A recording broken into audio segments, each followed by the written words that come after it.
So I've recently seen some discussions on pick rates and whether or not that should constitute a nerf to a weapon in Helldivers. As we can see right here on helldive.live, the Coyote was pretty much dominating with a 30% pick rate across all difficulties in the patch that it came out. Now, keep in mind, this is actually a sample size. I'm pretty sure this is one dude or maybe a couple dudes who log into matches and just record all the different loadouts other people bring. So this was only 7,000 loadouts, and of course there's hundreds of thousands of loadouts throughout any given patch. But given that the Coyote's 30% out of 7,000 loadouts, I mean, and it's a brand new gun, I think it is safe to assume it had a very, very high pick rate. Now, I saw this Reddit thread talking about it, basically showing that Coyote had a big pick rate across all factions, and we'll show that in a second. And what they have to say is what 99% of posters here seem to forget are the devs are the ones creating the game, and they're also the ones creating the difficulty. It's a balancing act. If the game is too hard, it's not fun. If the game is too easy, it's not fun. This is why the game needs both buffs and nerfs. Having a 25% pick rate across 3 different factions shows that there is an issue. So I kind of wanted to talk about pick rates across all the factions, across multiple of the different patches here, at least according to the surveys on helldive.live, and just give some feedback about what I think about these pick rates. So first of all, this was the Into the Unjust patch. We're going to add some context in here as well. This is, I don't know if they go below level 7 actually when they do these surveys, but I'm pretty sure this is difficulty 7 to 10. If we put it up to diff 10, it's the same. It's even a little bit higher, 34%. On bots, it was 23. On all difficulties, it was 24 across 10,000 loadouts. And on squids, it was nearly 30% on 6,000 loadouts. Now, first piece of context here is that I'm pretty sure the guy who does these surveys does them pretty much right at the start of each Warbond release, or within the first couple days, or within the first week. So if we take a look at some of these other ones, this is the Control Group Warbond. I mean, we can see the variable was not nearly as popular, but if we go back to Into the Unjust, the variable is not even in the top 10 weapons. If we go to Force of Law, we can see the Pacifier had a bit of popularity, although not as high as the Coyote. If we go to Borderline Justice, this one was the Deadeye. So if we scroll over to Automatons, you can see the Deadeye was the most picked weapon this patch. So just a little bit of context. This is, well, the guns are new, but even with that being said, you know, the second most popular gun that came out was probably the Deadeye in the last 5 Warbonds or so.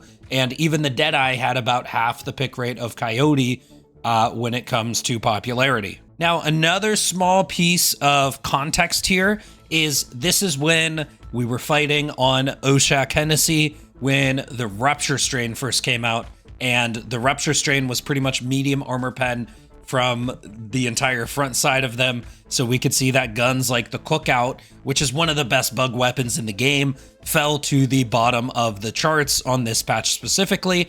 If we just roll back to Control Group, you can see the Cookout was pick number 4. Let's bump it up to diff 10. And the Cookout's actually pick number 5.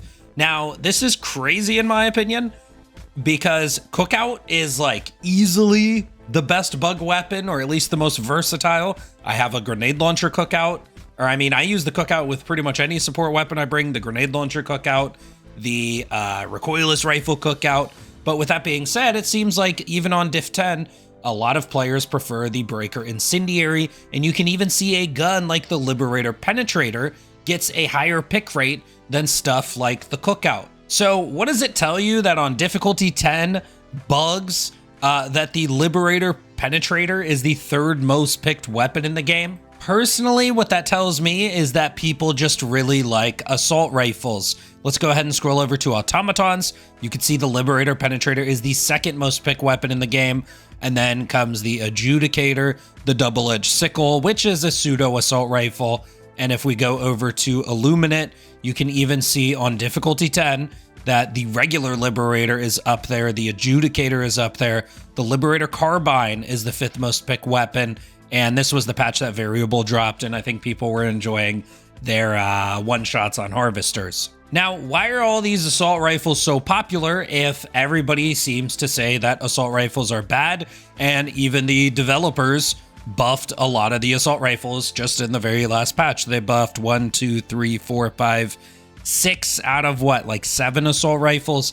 The Tenderizer got a small buff, but it actually got a decent buff to its durable damage. But the rest of these all got just flat out buffs to their flat damage and their durable damage. So what I would say that these pick rates tell me is that people like assault rifles in this game.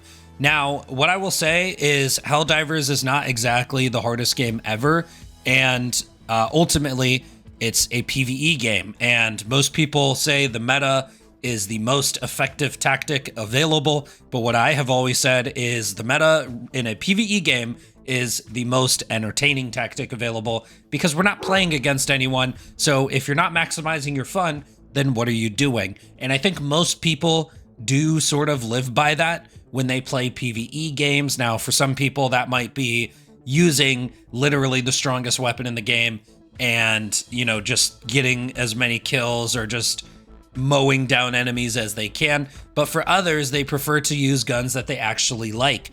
Like on the automatons, the Liberator Penetrator was literally the most popular weapon across all difficulties in the control group patch.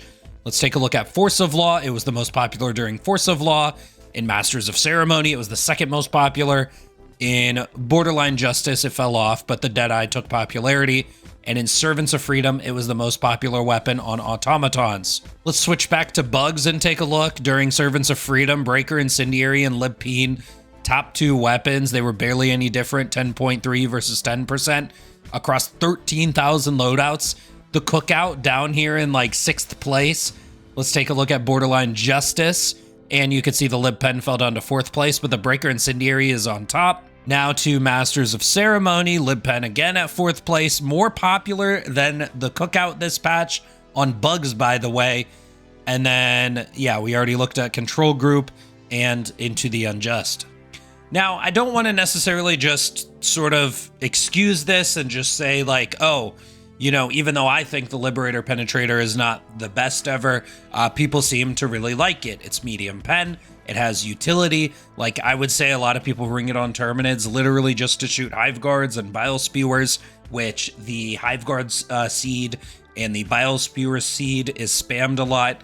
And you don't know what seed you're dropping into unless you follow some of the guides, basically breaking down which mission has a chance to have which enemies. And I would say I can fully understand how the Liberator Penetrator is a popular weapon in the bugs, even on difficulty 10. It's the 3rd most popular weapon last patch. But if this is the case, and if the dev's goal is to get people to use as many different weapons as possible, then what really constitutes nerfing a weapon when it becomes way too played? Now, one thing I will say is I don't think a lot of players see the value in light pen weapons, especially against the bugs. In the Breaker on regular bugs, if we discount the variable, because like I said, it was the control group patch, this is the 8th most picked weapon.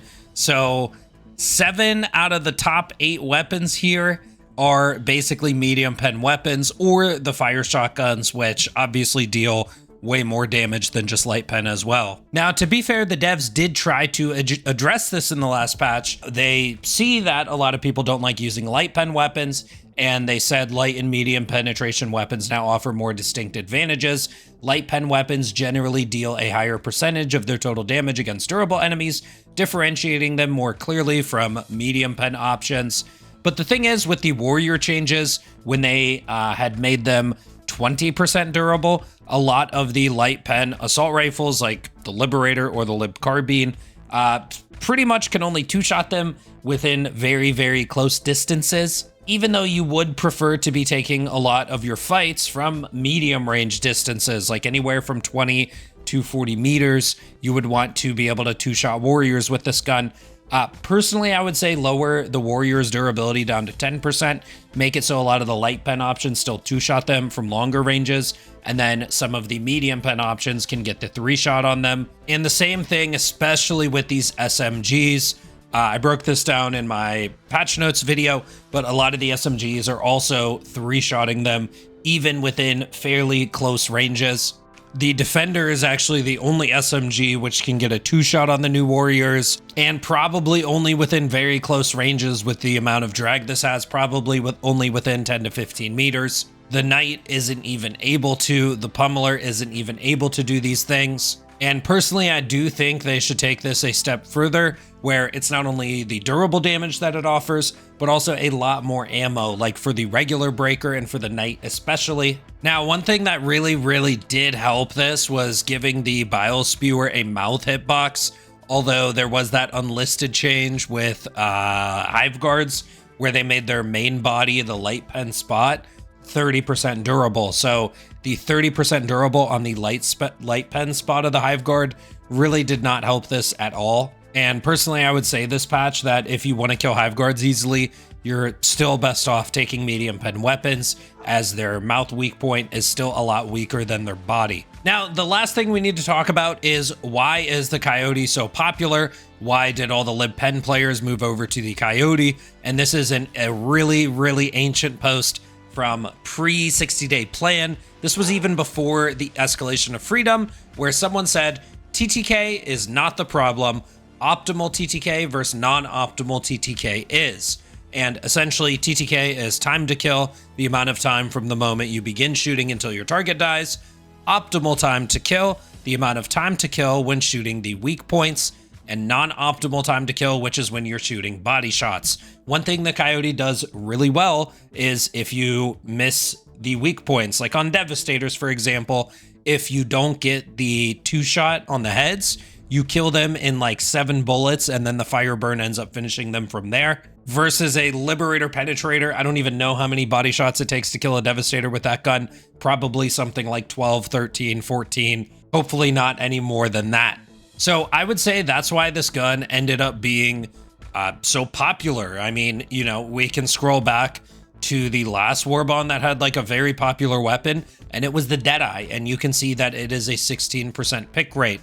And in my opinion, instead of necessarily nerfing this gun, maybe we should take a look at why people like it. And I would just point back to this post, and that's because of the non-optimal time to kill was still good. It was much faster than all the other assault rifles. That is the benefit that the Coyote has, and it still has that benefit over all of these other assault rifles. Even though they nerfed it a little bit, it's still better than all the other assault rifles when it comes to non-optimal time to kill. And that's just simply because it has fire. Now, I do think there are some other tweaks they could pull with these other assault rifles, like faster reload speeds, underbarrel crispers, underbarrel punishers, underbarrels in general, adding some sort of utility to the regular Liberator. Like, imagine if you were able to switch to like an underbarrel halt shotgun stun round, and you only got like maybe 8 of those shots before you were completely out. But that would add some sort of niche to these weapons that would end up making people bring them a bit more. You know, one gun that was semi-popular when it comes to Illuminate was the Variable. We could see it wasn't as popular as, you know, these other factions. Like if we go to Terminids and then we go to Illuminate, let's just switch it to all difficulty. The Variable actually was the 3rd most popular weapon against Illuminate Dispatch. And that's because it had that cool niche in being able to aim for the Harvester's Eye and one-shot it. So that was enticing enough to make people bring it. So pretty much, I don't know the exact answer to solving this question, getting people to play with different weapons. All I can do is look at the guns that are popular, and usually they have some sort of really strong niche, or usually, I mean, like the Eruptor, for example. It's one of the most popular weapons, and same with the crossbow. And what is the utility of the Eruptor and the crossbow? Well, it's quite simple. They have demolition. And so by that alone, they're very popular because it allows for diverse loadouts. And if we take a look at the grenade slot, what is the most popular grenade? It is the Thermite. And why is that? Because again, it allows for diverse loadouts. It allows people to bring the Stalwart. It allows for people to bring the grenade launcher. And it allows people to basically feel like they don't have to crutch on bringing an anti-tank every single game. And this is where I bring up my definition of meta when it comes to PvE games, at least. Most entertaining tactic available. And people want to bring diverse loadouts. I mean, I don't think anyone in this game, unless they play very few hours a week, just brings the same loadout every time. If you play this game for a few hours every night, then you probably bring many, many different loadouts. You've probably experimented with all the support weapons and at least a lot of the primary weapons at this point. So that's my take on it. Let me know what you think in the comments, and I'll see you guys next time. I'm out.